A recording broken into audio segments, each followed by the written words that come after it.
میرا نام سہیل مقبول ہے، پنجاب یونیورسٹی سے تعلق ہے میرا سوال یہ ہے کہ جو آج کا الیکٹرانکس کا کاروبار ہے، نقد اور آسان قسطوں پہ جو کاروبار ہو رہا ہے، یہ اسلامک پوائنٹ آف ویو سے جائز ہے یا نہیں جائز ہے؟ یہ جو بجلی کی مشینیں، ٹیلی ویژن قسطوں پہ بھی اور نقد بھی، یہ جائز ہے یا نہیں؟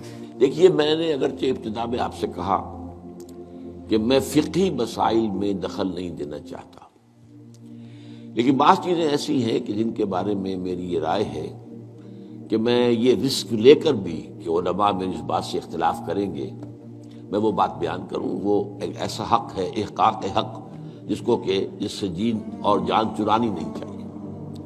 میرے نزدیک یہ معاملہ کہ یہ گلاس اگر آپ نقد خریدتے ہیں تو 10 روپے کا ہے، اور 1 مہینے کے بعد اگر آپ پیسے دیں گے تو پھر 11 روپے ہیں۔ میرے نزدیک یہ سودی معاملہ ہے، 1 روپیہ سود ہے۔ یہ ایسے ہی ہے کہ آپ نے کسی کو 10 روپے قرض دیے اور 1 مہینے کی مدت کے حوالے سے 1 روپیہ بڑھ گیا۔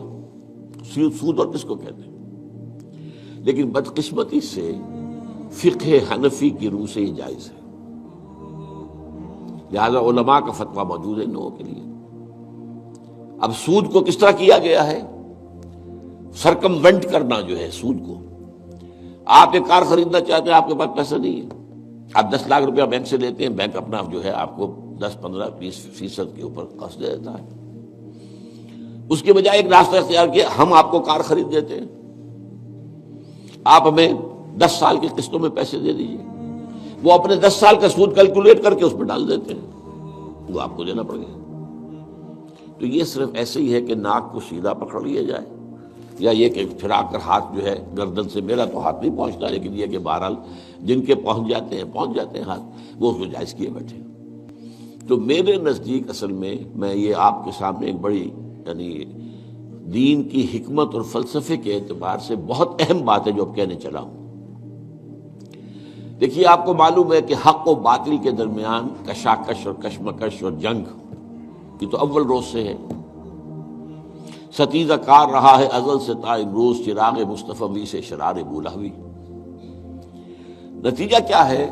حق غالب آتا ہے، کچھ عرصے کے بعد پھر باطل سامنے آ جاتا ہے، پھر کوئی اللہ نے نبی بھیجا، پھر حق کو غالب کیا، پھر اس کے اوپر بعد میں کچھ عرصے کے بعد پھر باطل سامنے آ گیا، شیطان نے پھر غلبہ کر لیا۔ یہی ہوتا آیا نا۔ خلافت راشدہ کے ختم ہونے کے بعد سب سے پہلی خرابی کیا آئی؟ ملوکیت آ گئی۔ اب موروثی ملوکیت ہے۔ ملوکیت کیا ہے؟ جس کی لاٹھی اس کا بھینس، جس کے پاس طاقت ہے وہ آئے اور حکومت کے اوپر قابض ہو جائے۔ اب کہلاتے خلفاء تھے، وہ خلفاء تو نہیں تھے، بادشاہ تھے۔ وہ بنو امیہ کے ہوں، بنو عباس کے ہوں یا ترک ہوں، یہ بادشاہ تھے، خلفاء کہتے تھے، خلفاء اپنے آپ کو۔ ایک معنی میں تھا کہ ظاہر بات ہے اپنی اس حاکمیت مطلقہ کے مدعی وہ نہیں تھے، حاکم اللہ ہی کو مانتے تھے، لیکن وہ خلافت راشدہ کا نظام جو تھا وہ دنیا میں دوبارہ نہیں آیا۔ اس ملوکیت میں آ کر ظاہر بات ہے دین میں جو فساد برپا کیا ہے، وہ نماز روزے میں کوئی فساد پیدا کرنے کی انہیں ضرورت ہی نہیں تھی، پڑھے جاؤ بھائی نماز ٹھیک طریقے سے پڑھے جاؤ۔ لیکن ان کو مالی معاملات کے اندر ملوکیت کا معاملہ جو ہے وہ تو اس کے ساتھ باپ ہوتا ہے۔ سب سے پہلی خرابی یہ پیدا ہوئی کہ جاگیرداری، اسلام میں کوئی جاگیرداری نہیں ہے۔ اسلام میں یہ جو ایبسینٹی لینڈ لارڈزم ہے یہ بھی جائز نہیں ہے۔ امام ابو حنیفہ کے نزدیک حرام، امام مالک کے نزدیک حرام، امام شافعی کے نزدیک حرام۔ لیکن یہ ہے کہ قاضی ابو یوسف صاحب نے، جو امام ابو حنیفہ کے شاگرد تھے، اور امام محمد وہ بھی دوسرے شاگرد تھے، انہوں نے فتویٰ دیا جواز کا، کچھ شرطیں لگا کر، اس لیے کہ ملوکیت جو ہے وہ جاگیرداری کے بل پر چلتی تھی۔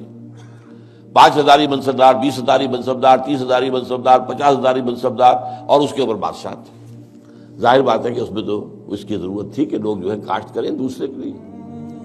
اور اسی طریقے سے نقد کے اندر یہ رقم کے اندر اضافہ کر کے اور بیک ڈور سے سود داخل ہو گیا ہے۔ لیکن ایک زمانے میں ہمارے ہاں جب کہ سپریم کورٹ تک معاملہ پہنچ گیا تھا سود کا، تو میں نے اس معاملے میں ایک بہتری کا پہلو دیکھا تھا کہ چلیے کم سے کم ایک سود اسی درجے تک تو آئے گا نا کہ 1 مہینے کے بعد پیسے دو گے تو 11، اگر 2 مہینے ہو گئے تو وہ 12 نہیں ہوں گے، 11 ہی رہیں گے۔ یعنی ایک انیشل سٹیج پر تو سود آ گیا، لیکن اس کے بعد وہ پرپیچویٹ نہیں کر رہا، بڑھ نہیں رہا ہے. 3 مہینے کے بعد 13 نہیں ہوں گے، رہیں گے وہی 11 ہی. تو کم سے کم یہ کہ لمیٹیشن تھی. اب یہاں قسطوں نے اس لمیٹیشن کو بھی ختم کر دیا. آپ 20 سال کی قسطیں بنا دیجئے. مارگیج ہاؤسز کا جو دنیا کے اندر چل رہا ہے 20 سال کا، 30 سال کا مارگیج ہوتا ہے.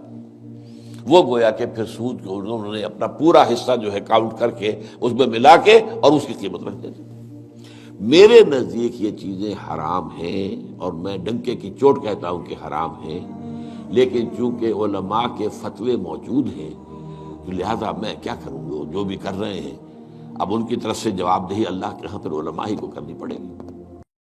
دین کی بات پھیلانا صدقہ جاریہ ہے. ثواب کی نیت سے ویڈیو کو شیئر ضرور کیجیے. جزاک اللہ.